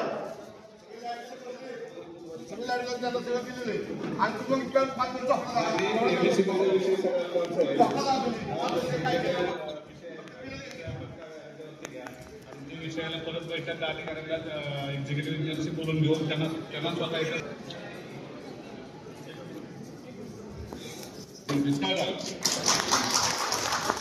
आणि MSCBचे विषय आता ज्या तक्रारी राहिलेले ज्या तुमच्या अधिकाऱ्यांना तेवढ्या निरसन करा. ज्या होणार नाहीत त्यासाठी तुम्हाला स्पेशल वेळ द्या. पिंपोड असेल, वॉटर ॲडिशन असेल, अजून कुठलेही विषय असेल तर संबंधित अधिकाऱ्यांना बरोबर घेऊन तहसीलदार आणि प्रांत साहेबांच्या ऑफिसला बसून तो विषय तिथल्या क्लिअर करतो.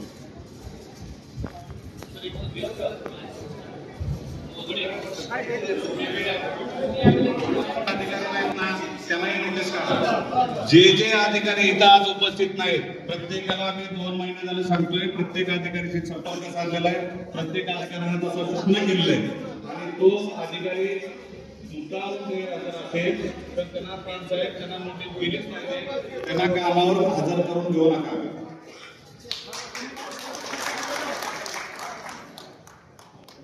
त्याच्याबद्दल मी माहिती घेऊन पूर्तता करते. जुने अर्ज घ्या.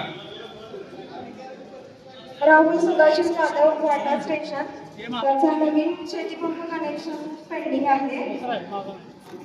ते 5/2024 पासून म्हणजे पोलचे ज्यांना इन्फ्रा रिक्वायर्ड आहे ती कामे बंद आहेत. त्यामुळे त्यांना सोलरमध्ये ऍप्लिकेशन करायला सांगितलं. सर मी सप्टेंबरमध्ये यांना अर्ज दिलेला. हे म्हणले कनेक्शन बंद केलं तुम्ही सोलरसाठी अप्लाय करा. मी सप्टेंबरमध्ये अप्लाय केले. दिवाळीत मला सांगितलं की ते अर्ज बाद केलेले तुम्ही महाराष्ट्राला सोलरमध्ये अप्लाय करा. मी परत डिसेंबरमध्ये अप्लाय केला. तर मला अजून प्रॉपर सोलरची कंपनी म्हणजे त्या चॉईस कंपनीच येणार त्या वेंडर सिलेक्शनमध्येच टाकते. मग आम्ही काय आता वर्ष झालं मी विहीर काढू. मी ते म्हणले कनेक्शन बंद केलं सरकारने तुम्ही सोलर घ्या. सोलरसाठी पहिला अर्ज बाद केला परत भरला तर परत अजून बिल्डिंग सिलेक्शनवर टाकले. म्हणजे आता मला 4 महिने झाले त्यांनी याच्यावर ठेवली. मॅडम अडचण काय? अरे तुम्ही MSCBचे कनेक्शन पण थांबवता आणि पुन्हा सोलर त्यांना पाहिजे असेल तर सोलरचं पण लवकर देत नाही. मग शेतकऱ्यांनी शेती कशी करायची? का तुम्ही MSCBचं परत इंजिन आणायचं का डिझेलचं? म्हणजे तुम्हाला अर्ज त्यांनी केला ना, मागणी अर्ज केला ना, मग का त्याच्यावर कारवाई झाली नाही? काय अडचण होती त्याच्यामध्ये? पैसे भरले नाहीत का त्यांनी शेतकऱ्यांनी? मग अडचण काय होती? किती दिवसात तुम्ही कनेक्शन मंजूर करता सोलरचं? सोलरचं कनेक्शन सर 1.5 महिना आम्ही सरकार मग बस सर काहीतरी क्वेरी आल्याशिवाय राहणार नाही सर, कारण पहिला कंझ्युमर क्लिअर केल्याशिवाय दुसऱ्या कंझ्युमरला जाताच येत नाही, त्यामुळे तो कंझ्युमर आम्हाला क्लिअर करावाच लागतो. विषय तो नाही, तुम्ही मोठे संबंधित अधिकाऱ्याशी बोलून घ्या. तुम्ही ते किती दिवसात कनेक्शन देता, तुम्हाला सोलरचं कनेक्शन किती दिवसात द्यायचे शेतकऱ्याला बंधनकारक आहे, पैसे भरल्यापासून वर्षाने नाही, मग किती दिवसात द्यायचे? महिन्यात 30 दिवसात वगैरे. मग त्यांनी किती दिवस झाले पैसे देऊन? त्याचं उत्तर द्या ना, त्याचं होणार नुकसान तुम्हाला द्यावं लागेल, देणार आहे का? त्या शेतकऱ्याला तुम्ही 1 महिन्यापेक्षा जास्त दिवस जर तुम्ही सोलरला कनेक्शन द्यायला लावले तर होणाऱ्या नुकसानाला तुम्ही काय जबाबदार आहात का शेतकऱ्याच्या? त्याच्यावरती त्वरित कारवाई करा. जितक्या लवकर तुम्हाला देता येईल तेवढ्या लवकर कनेक्शन शेतकऱ्याला द्या, त्याच्यावर अन्याय करू नका. ठीक आहे. मी जरी त्या सरकारमध्ये असलो, तुमच्या अडचणी असल्या तर मला सांगा, मी निश्चितपणे त्याचा पाठपुरावा करेन. पण अधिकारी म्हणून तुम्ही जर हलगर्जीपणा करत असाल तर तुमचा आम्ही ऐकून घ्या, तुम्हाला कायदेशीर कारवाईला समोर जावं लागेल. प्रश्न आहे सर, सरकारच्या नियमाप्रमाणे 24 तासातले 8 तास लाईट शेतकऱ्याला दिली पाहिजे. ते न भेटता आम्हाला फक्त 5 ते 6 तास लाईट भेटते. तर काय फोन केला तर ते म्हणतात फिल्टरवर ताण. हे असं मी 7-8 वर्ष झालं ऐकलं. आणि आमचा डीपी आहे 65 kgचा, ते 100 kg करण्यासाठी आम्ही आमदार साहेबाचे लेटर दिलेले वर्षापूर्वीच. त्याच्यावर अजून काय कारवाई लागली? लाईटचा विषय मार्गाला लागला आहे, जो विषय दुसरे डीपीची मंजूर आहे त्या पण मंजूर करून देतो. एमएससीबीची झाली का विषय सगळे?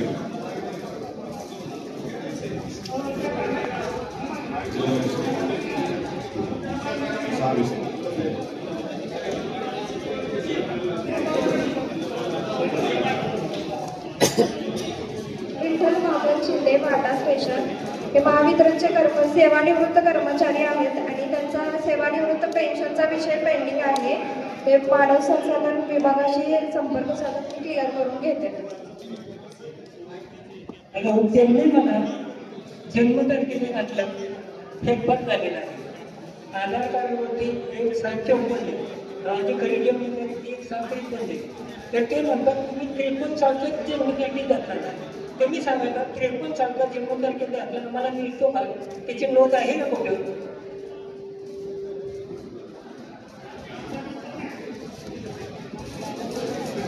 सर हा अर्ज मला आता भेटलेला आहे, त्यामुळे मला जास्त काही माहिती नाही आहे याच्याबद्दल. त्या वेळेस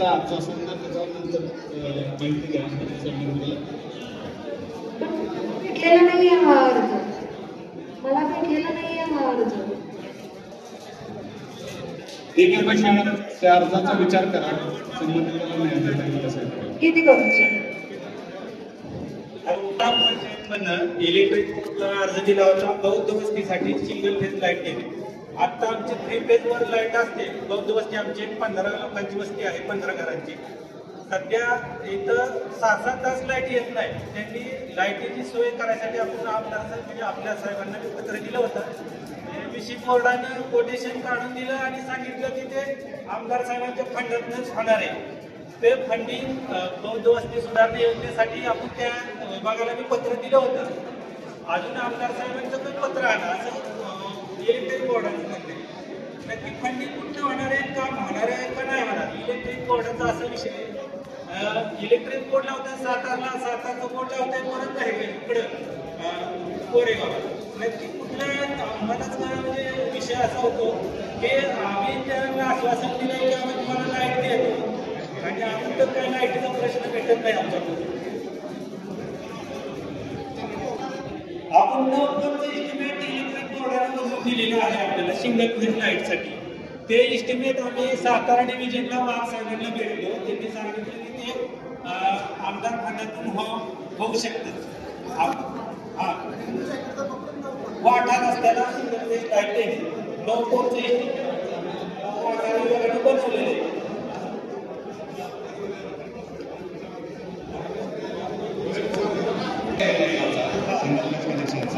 आपण डेप्युटेशन मंजूर करून माझं पत्र मी तुम्हाला देतो. जे काय लागणार एस्टिमेट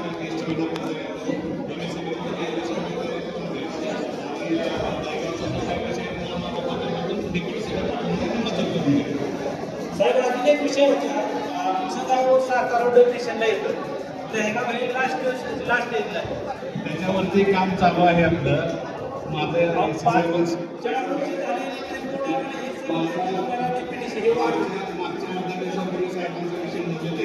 लाईटच्या प्रचंड प्रॉब्लेम दहीगावला, कारण ते शेवटच्या टोकाचं काम आहे आणि जर सातारा लाईट तिथं हात दिला जातो आणि आपलं नुकसान होतं. लाईट पूर्ण वेळ आपल्याला कुठे मिळत नाही. तो विषय 2 महिन्यात सुटणार. 1 ते 2 महिन्याचा विषय कायम सुटू शकतो. शेतीचं नुकसान भरपूर व्हायला लागलं. 2 महिन्यात तो विषय क्लिअर होईल. ठीक आहे.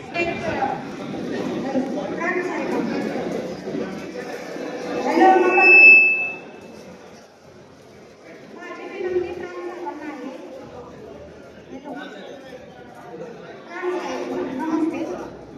माझा विषय तुमच्याकडं 12/2/2024 साली मला लेखी अर्ज दिलेला आहे.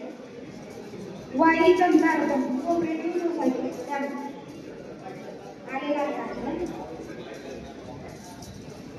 याच्यामध्ये माझा अर्ज काही घेतलेला नाही, कारण मी वाईची नोंद असल्यामुळे. पण अधिकारी सगळ्या कोरेगावचे आहेत ना, कोरेगाव तालुक्याचे कारवाई करणारे अधिकारी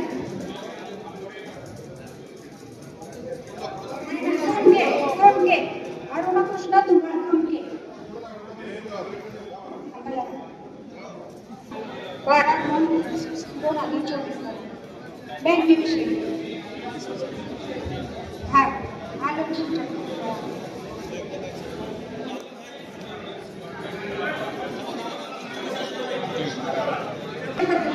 जास्त लाभ त्यांनी, तुम्ही जेवढं कर्ज घेतलं त्याच्यापेक्षा त्यांनी जास्त व्याज लावला असं करून तुम्ही भरायला तयार आहे. तुम्हाला मदत पाहिजे होती. जेव्हा सांगितलं त्यावेळेस त्या बँकेत मला प्रतिउत्तर दिलं. त्याच्यामध्ये भरपूर चुका आहे की 72,000 रुपये यांनी कर्ज घेतलं होतं, पण आता गाडीसाठी घेतलं होतं. गाडीसाठी कर्ज घेतलं होतं. तुम्ही काही मधल्या काळात फेडलं नाही, ते वाढत गेलं आणि आता ती संस्था तुम्ही म्हणता की त्यांनी तुम्ही जे भरले पैसे त्याच्यापेक्षा त्यांनी ते व्याज जास्त लावले, व्याज जास्त लावले.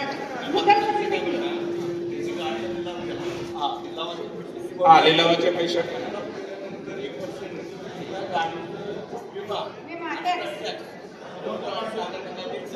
आमच्या नावे टाकले 73,000 रुपये.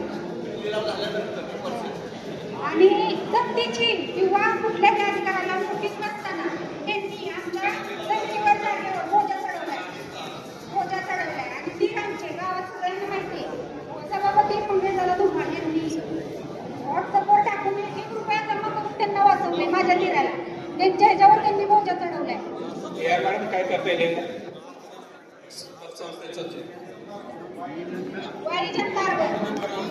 सुरेश कोरडे वाईची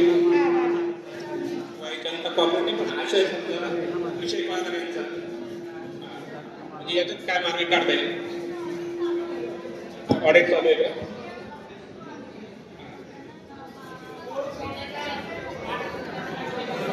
काय करता येईल मॅडम?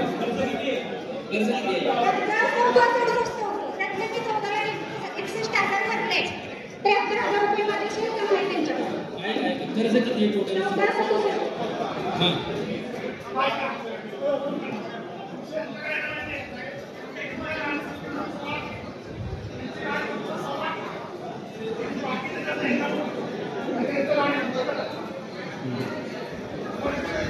गाडी सुरुवात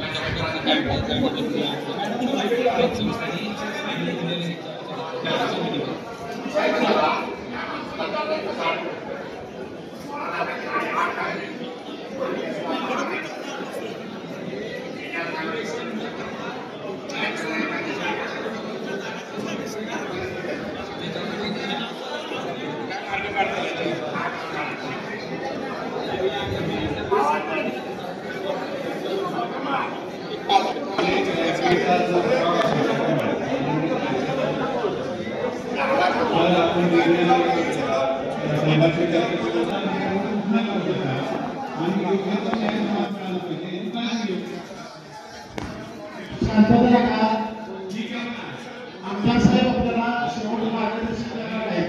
सगळ्यांनी शांतता राखा. अधिकारी पद्धतीनं आहे.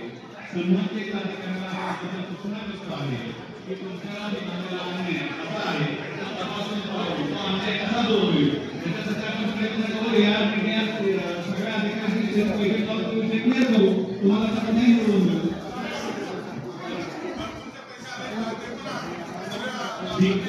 ते सगळे तुम्ही विषय मला काढता आपण त्या विषयाचा संबंध फायदा देऊ.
ऐकल्या वेळेचा अर्थ मी घेणार नाही. पुन्हा तरी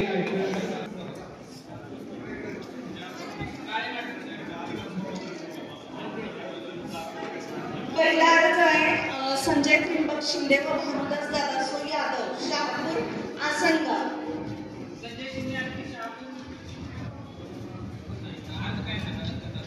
त्यांनी शहापूर ते देवस्थान शेतीपर्यंत रस्ता होण्याबाबत विनंती केलेली. तो नॉन प्लॅन रोड आहे, त्याच्यासाठी खर्च साधारण 30 लाख रुपये काम मंजूर झाल्यानंतर करण्यात येईल.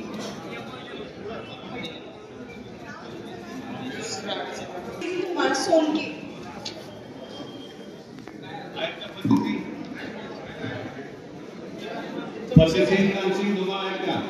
रस्ता रामा 142 सोनके येथील विजय कुमार बंगलापासून सुरू होत असून तो चौदरवाडी येथील सोसायटी होतो. सदरचा रस्ता अवर्गीकृत आहे, जी त्यांनी मागणी केलेली आहे. पाहणी केली तेव्हा तो रस्ता पाणंद असल्याचं दिसून येतं. अस्तित्वातील रस्त्याची रुंदी साधारण 12 फूट आहे. 3.5 किलोमीटर त्याची लांबी आहे. रस्ता मातीकाम खडीकर करणे त्याच्यासाठी साधारण 85 लाख खर्च येईल. जागेवर रस्ता आहे ना मॅडम? पानंद रस्ता आहे. जागेवर रस्ता आहे. तक्रार कोणाची आहे का? तक्रार कोणाची नाही. मग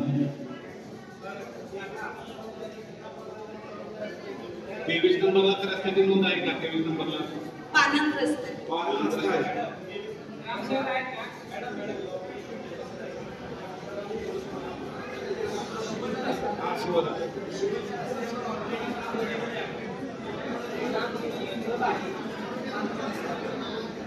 हो ना, 23 नंबरला नोंद असेल ना तर आपण जनसुविधा नागरी सुविधा मधून घेऊ शकतो ना. 23 नंबरला जर रोड असेल तर हा घेऊ शकतो ना.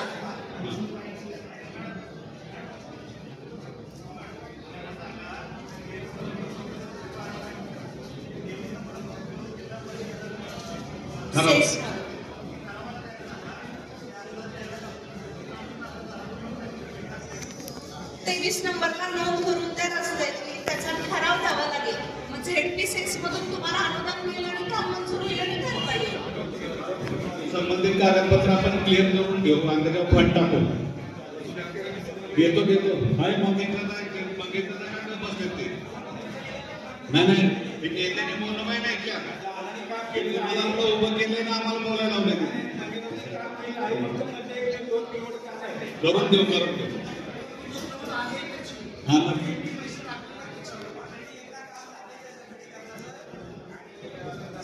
ठीक आहे, ग्रामसेवकाकडून माहिती घेऊन यांचा अर्ज घेऊन आपण प्रस्तावित करूया. ठीक आहे,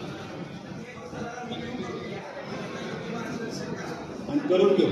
फंड टाकू, पैसे टाकू. करूया सर. तिसरा अर्ज आहे रोहित शिंदे, अध्यक्ष आसनगाव.